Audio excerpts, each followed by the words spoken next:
खबर भिवानी से है, जहां प्रधानमंत्री नरेंद्र मोदी ने प्राकृतिक और सस्टेनेबल खेती पर जोर दिया है। उन्होंने कहा है कि कम संसाधनों और बिना उर्वरक के खेती करने से किसानों की आय बढ़ेगी और पर्यावरण सुरक्षित रहेगा। जिला विशेषज्ञ मीनू ने बताया कि गोबर और केचुए की खाद का प्रयोग, फसल चक्र अपनाना और पानी की बचत आज की जरूरत है। इससे फसल स्वास्थ्यकर होगी और जमीन की उर्वर शक्ति बनी रहेगी। युवा किसान अनिल पंगाल, संदीप शर्मा, पुरुषोत्तम तब्बड़ ने प्रधानमंत्री के विचारों का समर्थन किया। उनका कहना है प्राकृतिक कीटनाशकों से फसल स्वस्थ रहेगी, लागत कम होगी और पर्यावरण भी सुरक्षित रहेगा। किसानों का कहना है प्रधानमंत्री के नारे थाली भी भरी रहे, जेब भी भरी रहे और धरती भी सुरक्षित रहे को आगे बढ़ाना उनकी प्राथमिकता है। क्या कहना चाहेंगे सस्टेनेबल खेती को लेकर के, किस तरह से देख रहे हैं? इसके साथ साथ किस तरह से कृषि विज्ञान केंद्र में जो सस्टेनेबल खेती है हमारी, उसको हम प्राकृतिक खेती से भी सीधे रूप से जोड़ सकते हैं। जैसे प्रधानमंत्री मोदी जी का भी जो चल रहा है, जो प्रोत्साहन कार्य है कि जो भी प्राकृतिक खेती करेगा किसान, उसको किसी ना किसी रूप में अवश्य प्रोत्साहन दिया जाएगा। और ये अपने जो वातावरण खराब हो रहा है उसके लिए भी काफ़ी ज़रूरी है, क्योंकि हम देख रहे हैं कि हमारी मिट्टी है वो कितनी ज़्यादा उसमें डिग्रेडेशन आ गई है, ख़राब हो गई है। जो उसका स्वास्थ्य है मिट्टी का वो ख़राब हो गया है। और जो हमारी फसलों की गुणवत्ता है, चाहे वो फल सब्जियां हैं, चाहे वो अनाज है, चाहे दालें हैं, किसी रूप में जो प्रोडक्शन हमारा आ रहा है, जो केमिकल फार्मिंग हम कर रहे हैं, तो उसकी क्वालिटी कितनी डिग्रेड हो रही है, क्योंकि वही जो प्रोडक्शन है वही हम खा रहे हैं।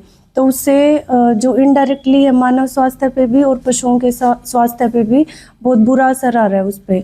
तो इसलिए जो सस्टेनेबल एग्रीकल्चर है, प्राकृतिक खेती है या ऑर्गेनिक फार्मिंग है, वो काफ़ी ज़्यादा जो है वो आज के टाइम में ज़रूरी हो गई है। मैडम, इसमें बात करें जो पशुओं से निकलने वाले डंग की या यूरिन की बात करें, तो उसका कितना फ़ायदा खेती में देखा जाए?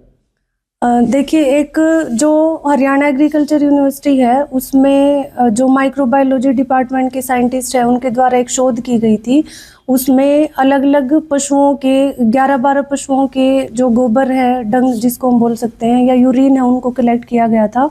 और उसमें माइक्रो ऑर्गेनिजम्स के लिए टेस्टिंग हुई थी कि किसमें माइक्रो ऑर्गेनिज्म है ज़्यादा है, किसमें कम है और किसमें ज़्यादा बेनिफिशियल है।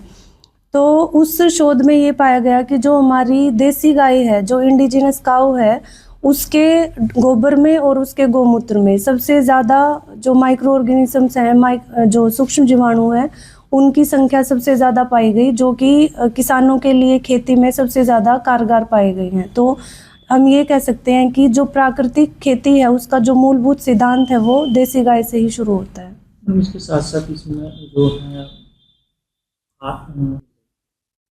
अगर हम प्राकृतिक खेती में पैदावार की बात करें तो इसमें एक तरीका होता है जब हम प्राकृतिक खेती शुरू करते हैं।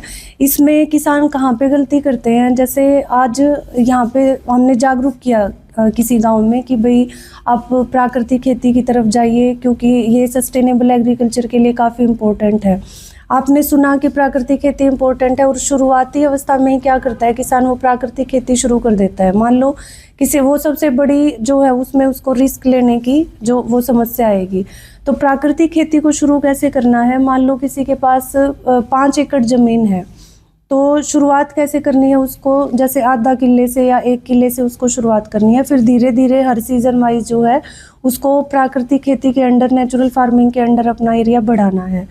कहने का मतलब ये है कि एकदम से उसको प्राकृतिक खेती पे शिफ्ट नहीं होना। अगर वो रासायनिक खेती कर रहा है, केमिकल फार्मिंग करना है, तो उसके साथ साथ ही उसको थोड़े से एरिया से शुरू करके प्राकृतिक खेती की तरफ तो पूरा उसको धीरे धीरे कन्वर्ट करना है अपने एरिया को।